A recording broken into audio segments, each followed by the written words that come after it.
इतना ज़्यादा मतलब कि खराब स्थिति में था कि जब बरसात के दिनों में पानी गिरता था ना तो उसमें पानी चूता था। तो बहन है, शादी करवाना है, घर खर्चा चलाना है, 250 रुपये में कैसे ही चलेगा। एक मेरे सामने एक वीडियो आता है जहाँ पर लिखा हुआ है यूट्यूब से पैसे कैसे कमाएं। चलो वहाँ पर थोड़ा बहुत अपलोड करूँगा, जो भी व्यूज़ आएगा पैसा अर्निंग शुरू हो जाएगा। गाँव वाले लोग, घर वाले, बगल वाले सब बोलते थे ये तो लड़का पागल हो गया, मोबाइल पे अपना वीडियो कैमरा ऑन करता है और क्या क्या बकता रहता है। इसी बीच एक बहुत बड़ा दुर्घटना हो गया कि मेरे चैनल का जो एडसेंस अकाउंट है वो डिसेबल्ड हो गया परमानेंट। अब मतलब करूँ तो करूँ का, अब यूट्यूब करूँ कि जॉब करूँ कि साइबर कैफे में काम करूँ कि घर का बात सुनूँ कि जाके जॉब ज्वाइन कर लूँ। हाय दोस्तों, मेरा नाम है मनोज दे। मैं झारखंड राज्य के धनबाद जिले से बिलोंग करता हूँ, एक छोटे से गांव से। मेरे पापा दोस्तों साइकिल पंचर बनाने का काम करते थे, जो कि 250 रुपये पहले जो है वो मतलब रोजाना कमाते हैं। तो उनका जो है वो पढ़े लिखे कम है, बट उनका जो ज्ञान वाली बातें हैं ना वो काफ़ी अच्छा करते हैं। मतलब लोगों की ज़िंदगी संवर सकता है अगर उनको बातों को फॉलो किया जाए। लेकिन दोस्तों जब वो किसी को कुछ ज्ञान वाली बातें करते थे ना तो उनको वो वैल्यू नहीं करते थे, क्योंकि उनके नज़र में मेरे पापा एक साइकिल पंचर बनाने वाले हैं। लेकिन दोस्तों मेरे लिए तो वो मेरा बाप है और उनका ओहदा मेरे लिए काफ़ी ऊँचा है।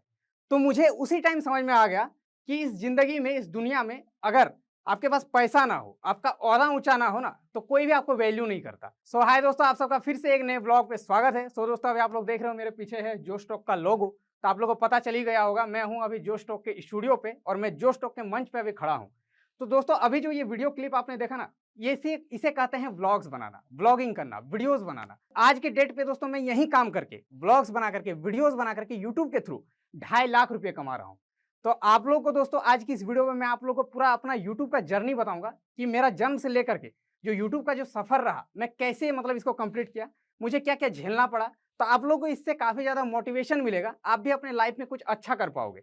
और मैंने कैसे किया पूरा जर्नी आप लोगों को मैं बताऊंगा। तो चलिए शुरू से शुरू करते हैं। तो दोस्तों मेरा जन्म हुआ झारखंड राज्य के धनबाद जिले में एक छोटे से गांव में, ठीक है। और मेरे पापा जो है साइकिल रिपेयरिंग का काम करते थे, जैसे कि मैंने स्टार्टिंग में बताया। तो उनका रोजाना का जो इनकम था वो 250 रुपये हुआ करता था। और मेरा सिर्फ हम लोगों का एक ही घर था, जो कि कच्चा मकान उसको बोलते हैं, मिट्टी का घर जिसमें खपरा हुआ करता था। उसी घर में मेरे फैमिली में मेरे दादी, मेरी 2 बहन, मैं, मम्मी, पापा, 6 लोग रहते थे। दोस्तों वो घर इतना ज्यादा मतलब कि खराब स्थिति में था कि जब बरसात के दिनों में पानी गिरता था ना तो उसमें पानी चूता था, ठीक है। और उसी घर में हम लोग रहते थे कि मिट्टी का चूल्हा हुआ करता था जिसमें मम्मी खाना पकाती थी और उसी में हम लोग रहते थे। पढ़ाई भी उसी में करना है, सोना भी उसी में है, खाना भी उसी में है। तो बहुत ज़्यादा दयनीय स्थिति था, परिस्थिति बहुत ही ज़्यादा खराब था एक तरह से आप लोग बोल सकते हो। तो जैसा कि मैंने बताया कि मेरे पापा तो 250 रुपये पर डे कमाते थे, तो उनका उतना हैसियत नहीं था कि वो एक अच्छे स्कूल में मुझे पढ़ा सके। तो मुझे उन्होंने जो एक सरकारी स्कूल में ही एडमिशन करवा दिया, जहाँ पर कोई भी पैसा वगैरह नहीं लगता था। तो सरकारी स्कूल का जो पढ़ाई होता है वो आप लोगों को पता ही होगा भली भांति, कि वहाँ के जो टीचर्स है वो भी उतना ध्यान नहीं देते और बच्चे भी उसी किस्म के होते हैं। मैं भी कुछ उसी प्रकार का था, मुझे भी नहीं पता था कि पढ़ाई लिखाई करके आगे क्या इसका अहमियत है। तो फिर पापा ने मुझे काफ़ी ज़्यादा जो है समझाया कि पढ़ाई लिखाई करके आप लाइफ में बहुत कुछ अच्छा कर सकते हो। तो मैंने पढ़ाई में भी ध्यान देना उस टाइम से शुरू किया कि नहीं, ज़िंदगी में कुछ अच्छा करना है। और पापा का एक सपना था कि मैं पढ़ लिख करके एक सरकारी नौकरी ले सकूं, ठीक है। इसीलिए वो मुझे काफ़ी ज़्यादा मतलब कि समझाते थे, ज्ञान देते थे कि भाई पढ़ो पढ़ो, ठीक है। तो मैं पढ़ाई में भी काफ़ी अच्छा खासा था। तो इसी तरह से दोस्तों मैंने सरकारी स्कूल में ही थोड़ा ध्यान से पढ़ाई लिखाई करने लगा। तो मेरा 10th मैंने वहाँ से कंप्लीट किया और अच्छे मार्क्स के साथ कंप्लीट किया, फर्स्ट डिवीजन पे मैं आया, ठीक है, 10th में। तो पापा खुश होकर के मुझे एक कंप्यूटर गिफ्ट करते हैं। लेकिन वो कंप्यूटर ऐसे ही नहीं आता, काफ़ी उसमें मशक्कत करना पड़ता है, क्योंकि मेरे पापा 10-12 हज़ार का वो कंप्यूटर साइज आया था ऐसे 4 साल पहले। वो पैसे मेरे पापा जो है अकेले नहीं दे पाए। मेरे नानी घर से कुछ लिया, मेरे अंकल से लिया, पापा ने कुछ दिए, सबको जोड़ करके एक कंप्यूटर मेरे पापा ने मुझे गिफ्ट किया। काफ़ी मुझे खुशी भी हुआ कि चलो मुझे एक नया चीज़ मेरे घर पे आ जाया है। उसके बाद क्या हुआ दोस्तों कि इंटर करने की जब बात आई तो मैंने एक सरकारी कॉलेज से फिर इंटर कंप्लीट किया। अब इंटर कंप्लीट करने के बाद दोस्तों यहाँ पर बात आता है कि अब मुझे क्या करना लाइफ में। तो मुझे तो ऐसा फील हो रहा था कि मैं डिप्लोमा या फिर बीटेक करूं, लेकिन मेरे पापा को उतना हैसियत नहीं था। तो पापा ने कहा कि तुम आईटीआई कर लो, क्योंकि आईटीआई में उतना खर्च नहीं होता, मतलब कम पैसे में आप आईटीआई कंप्लीट कर सकते हो। तो आईटीआई में एडमिशन लेने के टाइम दोस्तों पता चला कि 15,000 रुपये वहाँ पर चाहिए एडमिशन के टाइम पे। अब वो 15,000 रुपये मेरे पापा के लिए बहुत बड़ी बात थी, क्योंकि आप समझ सकते हो पर डे अगर जो 250 रुपये कमा रहे हैं, वो 15,000 रुपये कहाँ से मतलब अचानक से दे एक बार में। तो फिर मैंने क्या किया, वो जो मेरा शौकीन वाला चीज़ था कंप्यूटर, उसको मुझे जो है बेचना पड़ा। उसको बेच करके कुछ पैसे घर से मिला करके इधर उधर करके 15,000 इकट्ठे किए। उसके बाद मेरा आईटीआई में एडमिशन हुआ। आईटीआई में एडमिशन होने के बाद दोस्तों मैंने वहाँ पर आईटीआई करना शुरू किया, करते करते अपने पॉकेट मनी निकालने के लिए, ठीक है, क्योंकि घर से इतना ज़्यादा मतलब कि दयनीय स्थिति था, आप लोग समझ रहे हो, 2 बहन है, शादी करवाना है, घर खर्चा चलाना है, 250 रुपये में कैसे ही चलेगा। तो मैंने क्या किया कि अपना भी पॉकेट मनी निकालने के लिए पढ़ाई भी करवाने लगा, ठीक है? टीचिंग करवाने लगा, छोटे-छोटे बच्चों को पढ़ाने लगा। उसके बाद वो थोड़ा बहुत पैसा आ जाता था, उसी से मैं कॉलेज वगैरह जाया करता था, साइकिल से जाया करता था उस टाइम, 14 किलोमीटर डेली साइकिल में जाना, फिर आना, धूप में, गर्मी में, ठीक है? तो उसी तरह से आईटीआई कंप्लीट किया किसी तरह। अब आईटीआई जब मेरा कंप्लीट हो गया, उसके बाद घर से प्रेशर आने लगा कि अब तुम्हें कोई जॉब वगैरह करना है, क्योंकि बड़ी दीदी का जो शादी हो चुका था, बट छोटी वाली का भी बाकी था। तो पापा ने कहा अब तुम कुछ जॉब वगैरह करो। तो मैंने आईटीआई कंप्लीट करके एक कंपनी से मुझे ऑफर आया, जो कि कपड़े का फैक्ट्री था गुजरात में। अब गुजरात में मुझे वहाँ पर बुलाया गया, मेरा इंटरव्यू में सिलेक्शन हो गया। वहाँ पर बताया गया कि 10,000 रुपये महीने का मुझे मिलेगा। तो मैं गुजरात वहाँ से 3 दोस्तों के साथ निकल पड़ा। अब गुजरात चला गया, गुजरात जाकर के दोस्तों वहाँ पर जब मुझे काम करने के लिए मेरा फर्स्ट डे जब था, मैं गया काम करने जब फैक्ट्री पे, तो भाई मैंने देख कर मेरा होश उड़ गया, क्योंकि दोस्तों वहाँ पर जो है ना बहुत बड़े-बड़े मशीन्स लगे हुए थे, जिन्हें मुझे ऑपरेट करना था। वो तो सिखा देते मतलब प्रैक्टिस के साथ। और वहाँ का जो टेम्परेचर था वो इतना ज़्यादा गर्मी था, 40 टू 45 डिग्री वहाँ का टेम्परेचर था। इतना गर्मी, और उस गर्मी में काम करना है, उतना बड़ा मशीन चलाना है। मैं समझ गया भाई मेरे बस की बात नहीं है, मेरे से नहीं हो पाएगा। तो मैंने क्या किया, 1-2 दिन काम किया, उसके बाद फिर डिसीजन ले लिया कि मेरे से होगा नहीं। मैंने घर पे कॉल किया, तो मम्मी ये लोग रोने लगी, बोले कि छोड़ो तुमसे नहीं होगा तो तुम घर आ जाओ, फिर देख लेंगे कुछ अच्छा हो जाएगा। तो फिर मैंने डिसीजन लिया कि घर चलते हैं। फिर मैं रिटर्न दोस्तों वहाँ पर 7 दिन तक रहा, उसके बाद 7 दिनों के बाद ही रिटर्न घर चला गया। तब मैंने दोस्तों क्या किया कि टीचिंग तो फिर से मैंने कंटिन्यू कर दिया, बच्चों को पढ़ाना घर आकर के। उसके बाद साथ ही साथ एक साइबर कैफ़े में भी जॉइन कर लिया काम करने के लिए। अब साइबर कैफ़े से मुझे महीने के 900 से 1000 रुपए मिलते थे, और ट्यूशन पढ़ा करके मैं 1000 रुपए कमा लेता था। मतलब 2000 रुपए महीने का मैंने कमाना शुरू कर दिया। और साथ ही साथ अब घर से ये होने लगा कि तुम प्रिपरेशन करो रेलवे, एसएससी, जो गवर्नमेंट सरकारी नौकरी होता है। क्यों दोस्तों, आप लोगों को पता होगा गाँव का ये माहौल है, अभी भी माहौल है कि बच्चों को अगर काबिल बनाना है तो एक ही रास्ता है, सरकारी नौकरी दिला दो उसको। किसी तरह से अच्छे से पढ़ाई वगैरह करवाओ, सरकारी नौकरी अगर आपका हो जाए आपके बच्चे का, तो आपका बच्चा काबिल हो जाएगा। तो मेरे पापा का भी यही सोच था, गाँव का सोच था, पूरे शहर का सोच था। तो पापा ने बोला कि तुम जाओ एक इंस्टीट्यूट में एडमिशन ले लो और प्रिपरेशन करना शुरू कर दो, ताकि एक नौकरी हो जाए। तो मैंने क्या किया कि फिर से वहाँ पर एडमिशन ले लिया एक इंस्टीट्यूट पे, और वहाँ पर मैंने पढ़ाई शुरू कर दिया। वो मजबूरी में, मेरा इंटरेस्ट एक्चुअल में नहीं था, मुझे जॉब नहीं लेना था, सरकारी नौकरी में भी मतलब कि मेरा इंटरेस्ट ही नहीं था। फिर भी पापा के कहने पे मैंने एडमिशन लिया, पढ़ाई वगैरह करने लगा, अच्छे तरीके से पढ़ने लगा। अब दोस्तों क्या हुआ कि साइबर कैफ़े में ही काम करते-करते एक मेरे सामने एक वीडियो आता है, जहाँ पर लिखा हुआ है यूट्यूब से पैसे कैसे कमाएँ। तो मेरा तो भाई, मैंने सोचा यूट्यूब से पैसे भी कमा सकते हैं। तो मैंने यूट्यूब पे उस वीडियो पे क्लिक किया, और वहाँ पर डिटेल जा करके देखा, तो पता चला यूट्यूब पे हम लोग वीडियोज़ बना करके, वीडियोज़ अपलोड करके पैसा कमा सकते हैं। और यूट्यूब पे उस टाइम कोई भी रूल वगैरह नहीं था। आज आपने चैनल बनाया, आज ही के दिन से आपका चैनल पर ऐड आना शुरू हो जाएगा। आज ही के डेट से आपका रेवेन्यू जनरेट होना शुरू हो जाएगा, अगर आपका व्यूज़ आता है तो। तो मैंने क्या किया कि एक सिंगिंग चैनल ओपन कर लिया, क्योंकि दोस्तों मेरा सिंगिंग में थोड़ा बहुत इंटरेस्ट था। मैंने सोचा मैं थोड़ा बहुत गिटार भी प्ले कर लेता हूँ, तो मैंने सोचा चलो वहाँ पर थोड़ा बहुत अपलोड करूँगा, जो भी व्यूज़ आएगा पैसा अर्निंग शुरू हो जाएगा। तो मैंने एक चैनल ओपन कर लिया, वहाँ पर गिटार प्ले कर करके डालना शुरू किया। बट दोस्तों उसमें कोई भी रिस्पॉन्स नहीं मिला, ना कोई व्यूज़, ना कोई ग्रोथ। 6-7 महीने मैंने उस चैनल पर काम किया, 30 सब्सक्राइबर्स थे, 30 का 30 ही रह गया। 6 महीने में 30 सब्सक्राइबर, 30 का 30, कोई नहीं सब्सक्राइब करता था। और उसके बाद क्या हुआ कि मैंने समझ गया कि इससे मेरा कुछ होना नहीं है।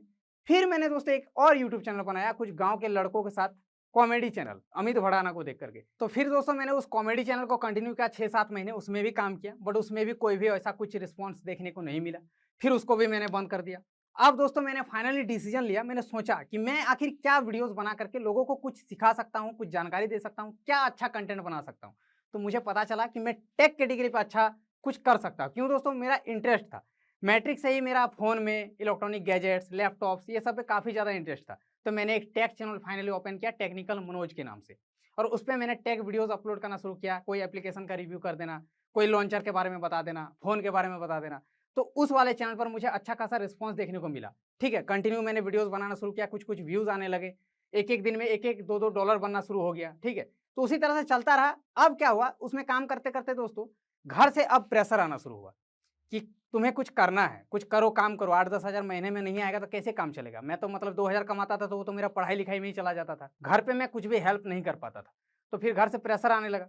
तो घर में मैंने क्या किया कि किसी तरह से चलो मैं कर रहा हूँ, साइबर कैफ़े में ही काम कर रहा हूँ। फिर यूट्यूब पे भी करता रहा, टेक्निकल मनोज पे। उसमें दोस्तों $80 कंप्लीट हो गया, कुछ वीडियोज़ अपलोड करने के बाद। मान के चलो 100-150 वीडियोज़।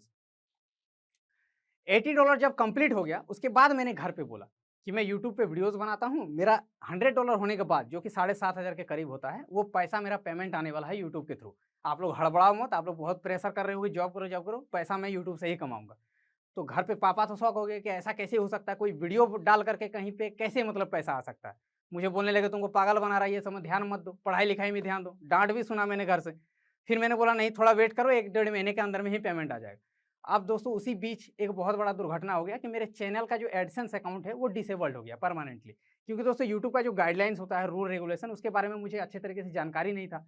उस टाइम कोई बताने वाला नहीं था, उस टाइम यूट्यूबर्स कोई नहीं था। तो मेरा वो चैनल पे परमानेंटली डिसेबल्ड हो गया। अब मैं घर पे कैसे समझाऊँ? पेमेंट तो आने से रहा, पेमेंट तो आएगा नहीं, डिसेबल्ड हो गया। अब घर पे मैं सोच रहा हूँ भाई अब बोलूँ तो बोलूँ क्या? तो दोस्तों 1 डेढ़ महीने तक मैं डिप्रेशन में चला गया। मैंने सोचा कि शायद से मेरे किस्मत में यूट्यूब वगैरह नहीं है, मेरे साथ पैसा-वैसा मैं नहीं कमा पाऊँगा यूट्यूब से, और घर से भी इतना प्रेशर आ रहा था। साथ ही साथ गाँव वाले लोग, घर वाले, बगल वाले सब बोलते थे ये तो लड़का पागल हो गया, क्या-क्या करता है यूट्यूब पे, वीडियोज़ मतलब मोबाइल पे अपना वीडियो कैमरा ऑन करता है और क्या-क्या बकता रहता है। सब पागल बोलने लगे उस टाइम।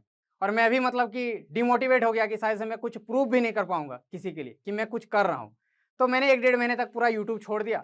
फिर मैं वहीं साइबर कैफ़े में घिसा-पिटा ज़िंदगी, फिर बच्चों को पढ़ाना, वहीं काम कंटिन्यू करता रहा। 1 डेढ़ महीने के बाद दोस्तों थोड़ा-सा जब ये हुआ ना कि नहीं, चलो क्या ही लगता है, एक इंटरनेट पैक तो फ्री में था उस टाइम, जियो फ्री नेट देता था। सोचा थोड़ा टाइम और दे देते हैं। तो 1 डेढ़ महीने के बाद डिप्रेशन से थोड़ा-सा निकल कर के एक और यूट्यूब चैनल बनाया, जो कि आज आप सबके सामने है, मनोज दे नाम से यूट्यूब चैनल है। वो वाला चैनल मैंने फिर से ओपन कर लिया।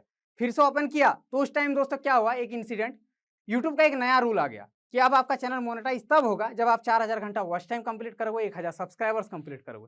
अब वो वाला क्राइटेरिया आप पूरा करो तब आपका चैनल मोनेटाइज होगा। फिर मैंने सोच लिया कि भाई मेरे से यूट्यूब शायद से मेरे नसीब में नहीं है। तो चलो फिर वीडियो बनाना शुरू किया। 4 महीने में मैंने वो क्राइटेरिया भी पूरा कर लिया। पूरा करने के बाद मेरा चैनल चला गया रिव्यू पे। अब रिव्यू पे जाने के बाद दोस्तों वो मोनेटाइज हो ही नहीं रहा, रिव्यू पे ही पड़ा हुआ है। अब क्या हुआ कि 4 महीने तक रिव्यू पे ही रहा। अब घर से और प्रेशर आना शुरू हुआ कि तुमको अब जॉब कुछ ना कुछ करो, कुछ तो करना पड़ेगा, घर में नहीं चला सकता। पापा बोले कि मेरे से अब नहीं हो पा रहा है। अब मतलब करूँ तो करूँ क्या? आप समझ सकते हो उस टाइम कितना मतलब मेरे एक प्रेशर आ रहा था। यूट्यूब करूँ कि जॉब करूँ कि साइबर कैफ़े में काम करूँ कि घर का बात सुनूँ कि जाके जॉब जॉइन कर लूँ। मतलब इस तरह का सिचुएशन क्रिएट हो गया उस टाइम। तो कहते हैं ना दोस्तों कि एक डायलॉग है कि जैसे हम कोई दरवाज़ा को तोड़ने की कोशिश करते हैं, तो मान लीजिए उसे लात से मार-मार के तोड़ने की कोशिश कर रहे हैं। जब वो टूटने वाला होता है, तब मैक्सिमम लोग उसको छोड़ देते हैं। वो हार मान जाते हैं कि शायद से उससे नहीं टूटेगा वो दरवाज़ा। लेकिन शायद वो 1-2 और लात मारता ना तो वो दरवाज़ा टूट जाता। तो मैंने फिर अपने दिल की बात सुनी कि चलो 1 महीना और देख लेते हैं, अगर चैनल मोनेटाइज हो गया तो। तो मैंने घर पे पापा से 1 महीने का टाइम ले लिया कि 1 महीना में अगर मेरा यूट्यूब से थ्रू कुछ नहीं होता है, तो मैं यूट्यूब छोड़ दूँगा, जाकर के जॉब जॉइन कर लूँगा। उसके बाद दोस्तों वो जो 1 महीने का जो ज़िंदगी था मेरा, वो काफ़ी ज़्यादा मतलब कि खराब परिस्थिति में मेरा बीत रहा था। रात-रात भर नींद नहीं आती थी, हमेशा मेल वगैरह चेक करता रहता था कि कब आएगा यूट्यूब से, कब मोनेटाइज होगा। बट उस टाइम भी मैं कंटिन्यू यूट्यूब पे वीडियोज़ बनाता रहा, ठीक है? और यूट्यूब पे मैं वीडियो जो बनाता था ना, वो एक छोटे से फ़ोन से बनाता था। मेरे पास कुछ भी इक्विपमेंट नहीं था। एक सस्ता सा स्मार्टफ़ोन था, उसी से मैं वीडियोज़ बनाता था। ना मेरे पास ट्राइपॉड था, ना मेरे पास माइक था, कुछ भी नहीं था, और अपना घर भी नहीं था। अपना घर नहीं था, मैं किसी दूसरे के घर के एक सीढ़ी का जो कोना होता है, उस सीढ़ी के कोने पे स्टूल लगा करके बैठ करके उसी पे वीडियो बनाता था।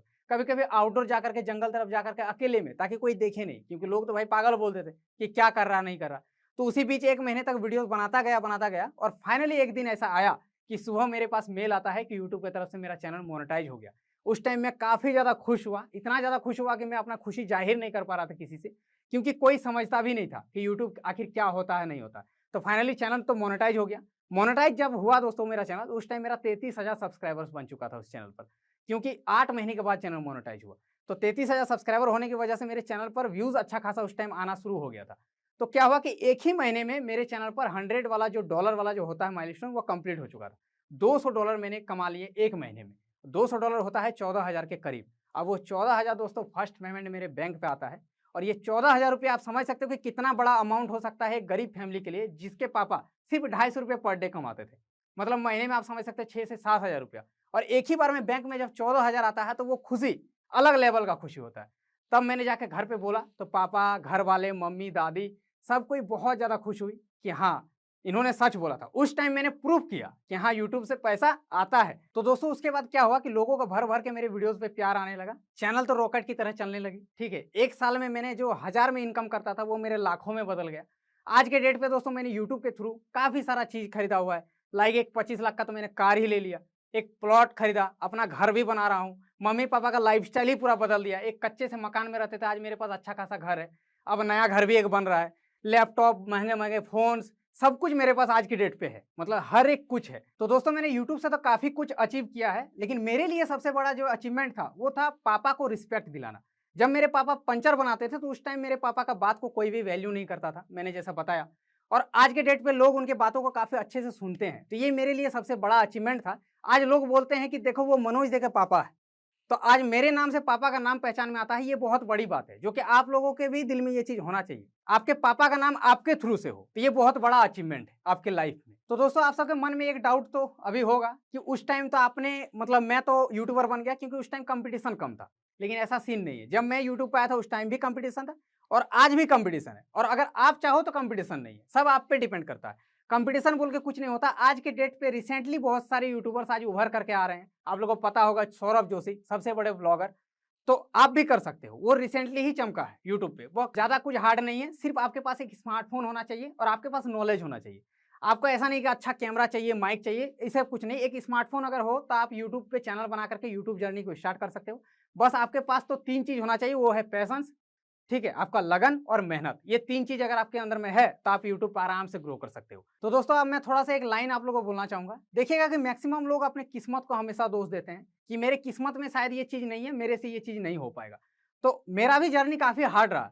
मैंने जॉब करने गया तो मेरे से हुआ नहीं, रिटर्न घर आ गया। कितने सारे यूट्यूब चैनल्स बंद हो गए, एक में $80 होने के बाद भी बंद हो गया। अगर मैं उस टाइम हार मान लेता तो शायद आज इस मुकाम पे नहीं होता। आज मनोज दे चैनल पर 2.6 मिलियन सब्सक्राइबर आज के डेट पे नहीं हो पाता। तो किस्मत जैसी कोई भी बात नहीं होती, किस्मत आप खुद बनाते हो, आप जैसा कर्म करते हो। तो दोस्तों ज़्यादा कुछ सोचना नहीं है, ठीक है। अपने लाइफ के बारे में तो भाई फुल फोकस रहना है कि लाइफ में आपको कुछ अच्छा करना है, उसमें लगन लगाइए, मेहनत कीजिए, फोकस कीजिए। पढ़ाई के साथ साथ आप यूट्यूब को भी एज ए पार्ट टाइम कर सकते हो, तो आप लोग भी कंटिन्यू कीजिए। आप भी हो सकता है कि अच्छा खासा मुकाम हासिल कर सकते हो। क्योंकि आप जो स्टॉक्स देख रहे हैं, जाहिर सी बात है कि आप अपनी ज़िंदगी में आगे बढ़ना चाहते हैं। ये जाहिर सी बात है कि आप अपनी ज़िंदगी को सीरियसली लेते हैं। आप वो सारे स्किल्स एक्वायर करना चाहते हैं जिससे आप ज़िंदगी में तरक्की कर सकें, लोगों से आगे बढ़ पाएं। और अगर ये सच है तो जोश स्टॉक्स का ही एक ऐप है जोश स्किल्स, जहां एग्जैक्टली इसी चीज़ को करने के लिए बहुत ही खूबसूरत बहुत सारे कोर्सेज बनाए गए हैं। कोर्सेज जो लाखों स्टूडेंट्स ऑलरेडी ले चुके हैं। ये कोर्सेज स्पेसिफिकली सिर्फ एजुकेशनल नहीं है जहां आप excel skills, power point skills और ये सब सीख सकते हैं, बल्कि लाइफ स्किल्स भी हैं जहां आप पब्लिक स्पीकर कैसे बना जाए वो सीख सकते हैं, आप कॉन्फिडेंस कैसे एक्वायर कर सकते हैं वो सीख सकते हैं, आप हेजिटेशन के बिना कैसे बोलें वो सीख सकते हैं, आप अपनी पर्सनालिटी कैसे डेवलप कर सकते हैं वो सीख सकते हैं। हर एक कोर्स में डेली क्विजेज हैं, एक्सरसाइजेज हैं, एक बहुत ही खूबसूरत कम्युनिटी है जो आपको सपोर्ट करेगी, आपको इनकरेज करेगी। तो अगर आपको ये टॉक पसंद आया हो, जोश टॉक्स जो करता है वो पसंद है, तो आपको जोश स्किल्स भी बहुत बहुत ही फायदेमंद लगेगा। आज ही डाउनलोड करें जोश स्किल्स का ऐप और उनके कोर्सेज एक्सप्लोर करके अपनी जिंदगी को आगे बढ़ाएं। जोश टॉक्स अब स्पॉटिफाई एक्सक्लूसिव पॉडकास्ट है, जिसके साथ जोश टॉक्स की सभी कहानियां ऑडियो फॉर्मेट में अपलोड होंगी केवल स्पॉटिफाई पर। और हाँ, अगर आपको ये वीडियो अच्छी लगी तो आप जोश टॉक्स पॉडकास्ट को फॉलो कर सकते हैं और सुन सकते हैं ऐसी कई प्रेरणादायक कहानियां सिर्फ स्पॉटिफाई पर।